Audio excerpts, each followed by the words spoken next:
My name is Zane Bowler, and today we're not wasting any time to talk about how we as people need to stop expecting others to read our minds. I'm going to tell you a little story about how one time me, two of my friends, and my other best friend's little sister decided that we had to clean my best friend's room. He was going through a little bit of a rut, some girl trouble or something or another, you know what I mean? We decided we're going to clean his room, fix up his space that he spent so much time in, and he's going to like it, right? So we spent 20, 30, maybe more minutes cleaning up his room, fixing the clothes, fixing the knickknacks, fixing everything that's around. We clean it up, and eventually when he gets home, we're all expecting the most heartfelt, "Oh my gosh, you guys cleaned my room. You're so kind. You're so nice," just to like start gushing to us. But instead, what we ended up getting was "Why did you guys go in my room? You didn't have to do this," right? And at the time, me and my other couple friends and his little sister who had done the cleaning, we were a little like, "Oh, damn, ungrateful. Like, we just cleaned your whole room. Like, why are you being rude about it?" But in thinking back, I've totally realized like he had a little bit of a point. We didn't tell him that we were gonna do it or anything. We just kind of went through his stuff. It's kind of an invasion of privacy. That's besides the point. The biggest killer was that we expected. We had a certain type of response that we wanted to get, and we didn't get that, and we allowed that to make us frustrated, and that made him confused as to, why are they frustrated? Because I should be frustrated. Cambridge Dictionary defines expectations as the feelings or anticipating of something good or bad happening in the future. I'm here to tell you that in all types of relationships, communicated expectations create healthy boundaries, while unspoken expectations create resentment and disappointment. We've all seen in the classic Hallmark Christmas movies where at the end of the movie, the romantic leads, it's the middle of December, the snowy evening, they're parting their ways in the middle of the street, and as they walk away from each other, the one ponders and then the other ponders. It cuts back and forth, so dramatic, right? And then eventually they have their epiphany. They turn around and they run and they hug each other in the middle of the street under the mistletoe, and all is happily ever after, right? And while that's really is pretty cute for the whole movie scene, it really gets her going. The unfortunate part is that in the real world, it normally doesn't go that way. Hypothetically, let's put you and a romantic partner in the same scenario in real life. You guys are parting your ways, walking away, and unless you guys have a certain sixth sense, what's probably going to happen is you continue parting ways and walking away, thinking, pondering, and becoming disappointed because, one person didn't say something or another person didn't communicate something. It just makes you feel let down, right? This glorification of reading each other's minds is really only something that's meant for, like I said, cinema.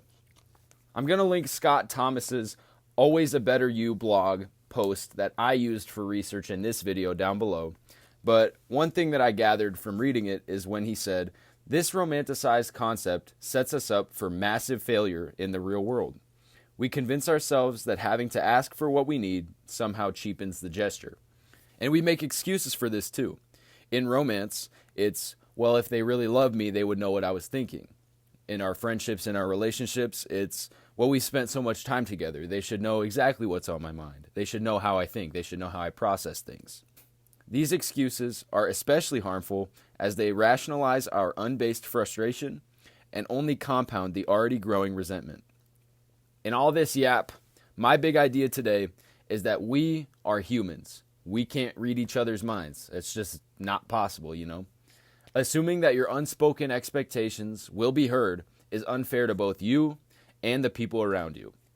You will end up feeling let down and disappointed because your needs aren't met, and the other person is left feeling confused because they're not meeting needs which they never knew existed. The unfortunate part is that both people likely know this debacle is completely avoidable. In the research for making this video, I also read the article titled "How Unspoken Expectations Ruin Relationships," written by licensed clinical social worker Robert Taby for his Psychology Today entry. He argues that there is a two-step process to fix this issue. Step one is to clearly state your expectations. You got to stop huffing and puffing, and you got to quit making hints that have to be deciphered. You need to say exactly what you mean. The most common example I can think of is you go up to your romantic partner, you say, hey, is everything okay? Is everything fine, right? And she says, I'm fine. I'm fine. When she's clearly not fine.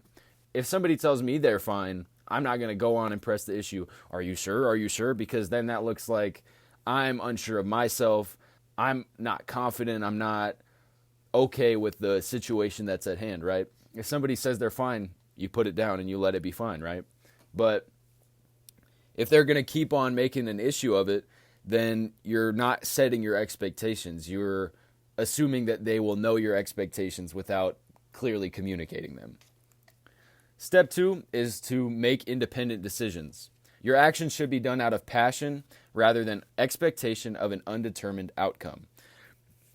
Another example I can think of for this is when I say I'm going to go for a hike and I go and invite my friends.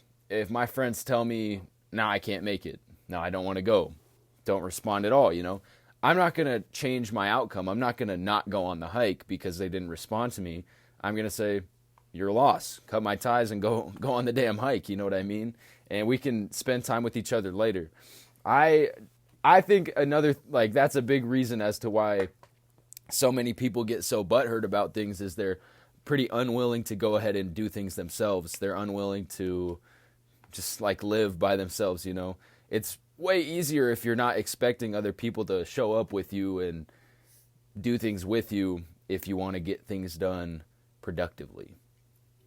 Like I said in my procrastination and fear of failure video, if you try with your best intentions and you're okay with whatever your reality is afterwards, then the situation is inherently out of your hands. There's no reason for you to be disappointed or upset or let down. To leave you with some important closing words, I'll say this. It's important to remember that just because you made your expectations known doesn't mean that others are required to meet them. Free will says that with that information, they can choose to meet your expectations, compromise with them, or ignore them entirely. So the mature thing to do is to be okay with any response, even if it's a no. The only thing proper communication guarantees is that everyone knows what you're asking of them. Remember, it's completely okay to be disappointed when a clearly communicated expectation isn't met. The key difference is that instead, you'll be disappointed by what actually happened and not what you expected them to know. Like I said, we're all humans. We can't read each other's minds. If we were, then love, friendships, family relations, any relationships would be so much easier and there would be a lot less interpretation. But hey, man, isn't that the fun of it? You gotta inquire somehow or another. What I say is that the best expectations are to have none at all.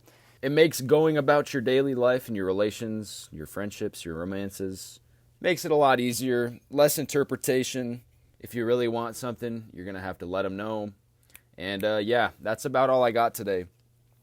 I'm short on time. I got to get my butt to work. Hopefully in the coming days, weeks, I'll be recording more content.